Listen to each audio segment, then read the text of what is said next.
अब हम आपको एलओसी के आखिरी गांव से स्पेशल रिपोर्ट दिखाते हैं, जहां पर लोगों में दहशत है। पाकिस्तान की तरफ से हो रही फायरिंग से लोग डरे हुए हैं और इसके बाद लोगों का क्या कहना था, आप रिपोर्ट में देखिए। आधी रात का वक्त है और इंडिया न्यूज की टीम इस वक्त पहुंची है लाइन ऑफ कंट्रोल के इस इलाके में, और ये सरहद का आखिरी गांव है। पीछे देखेंगे तो बिल्कुल वीराना है, लोग अपने घरों के अंदर दुबके हुए हैं।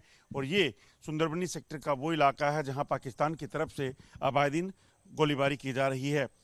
सड़कें खाली हैं, मगर आपको बता दूं कि लोग जो हैं वो अभी भी जाग रहे हैं, क्योंकि अभी तक फायरिंग नहीं हुई है। मगर कल या उससे पहले की बात करें तो यहाँ देखेंगे आपको जो लगातार फायरिंग हो रही है, उसके बाद लोग जो हैं वो काफ़ी परेशान हैं। घर के भीतर आपको बता दूं, क्योंकि इस मुश्किल घड़ी में जब इस चीज़ की चिंता है कि पाकिस्तान बार बार फायरिंग करके निशाना बना सकता है, तो लोग क्या कर रहे हैं वो आपको दिखाने का प्रयास करते हैं।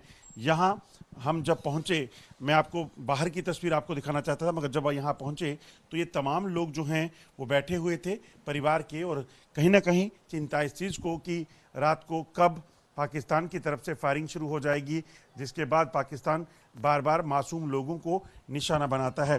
कुछ लोगों से भी बात करेंगे और जानेंगे, क्योंकि चाहे बड़े हों बच्चे हों, उन्हें इस चीज़ का ज़रूर एहसास रहता है कि अगर पाकिस्तान फायरिंग करेगा तो यकीनन एक बड़ा नुकसान जो है वो कर सकता है, क्योंकि पाकिस्तान कायरतापूर्ण हरकत करते हुए मासूम लोगों को निशाना बनाता है। मेरे साथ कुछ लोग हैं, उन्हीं से जानते हैं। सर, मैं देख रहा हूँ आप यहाँ बैठे हैं सारा परिवार, तो कितना मुश्किल हो जाता है इन दिनों जब सुनते हैं बॉर्डर पे एक बार फिर से फायरिंग हो रही है? जी बिल्कुल सही कहा आपने। इस समय जो हालात हैं खास करके देश के बड़े नाजुक हैं, और हम लोगों के लिए तो और बहुत मुश्किल है, क्योंकि हम लोग बिल्कुल बॉर्डर के ऊपर हैं, जीरो लाइन के ऊपर।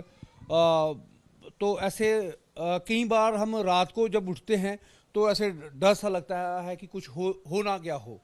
और मैं आपसे ये कहूँ कि हमने मतलब ऐसे रेडी पोजीशन में बैठे हुए हैं।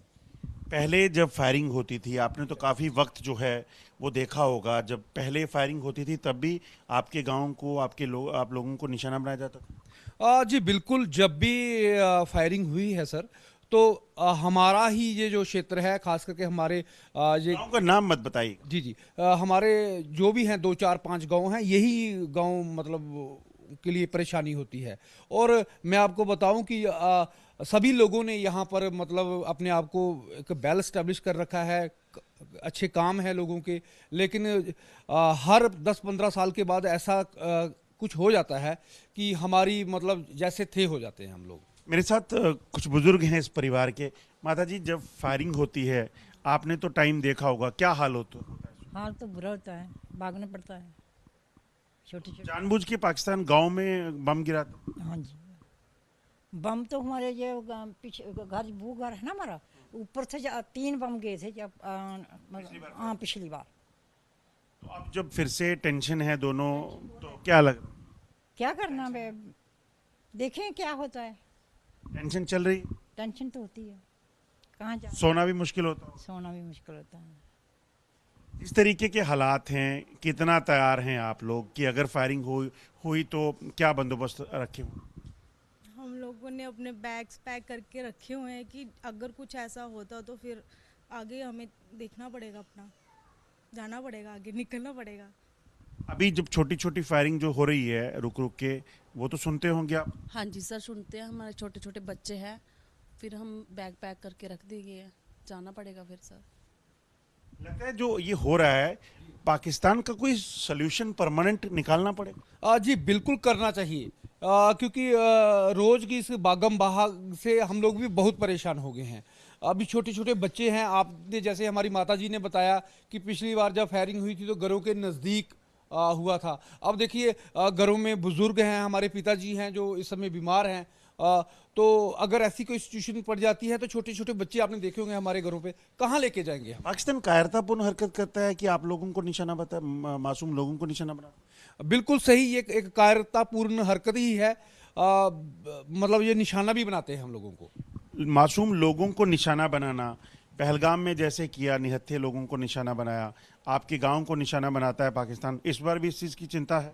हाँ बिल्कुल, इस बात की हमारे को चिंता है। हमारे छोटे छोटे बच्चे हैं, और बूढ़े हमारे माँ बाप हैं, तो हम इस टाइम कहाँ जाएंगे अगर फायरिंग हमारे पर। कितनी बार ना पाकिस्तान ने सीज फायर की और उल्लंघना की हुई है। तो ये करता रहता है। हाँ, ये हर बार यही करता है। अभी भी सुना है फायरिंग हो रही है। हाँ, अभी भी 2-3 बार मतलब फायरिंग हुआ है। आप इस चीज को सोचिए, ये घर जो है वो एलओसी का आखिरी घर है और इस वक्त चिंताएं इन लोगों को ये हैं कि अगर पाकिस्तान की तरफ से फायरिंग फिर हुई तो वो क्या करेंगे। ये तमाम परिवार रातों को इसी तरह से बैठकर इस चीज़ के ताक में रहते हैं कि अगर सरहद पार से कुछ हरकत हुई तो इन्हें कैसे अपना बचाव करना है। इसीलिए ये परिवार कह रहा है कि पाकिस्तान का एक परमानेंट सोल्यूशन जो है, इलाज जो है, वो सरकार को कहीं ना कहीं करना होगा ताकि इस तरह की ज़िंदगी जो है, जो बनी हुई है इनकी, वैसी ना रहे। मंडी डिग्रा के साथ अजय जंडियाल, इंडिया न्यूज़। पहलगाम आतंकी हमले के बाद जम्मू कश्मीर में हाई अलर्ट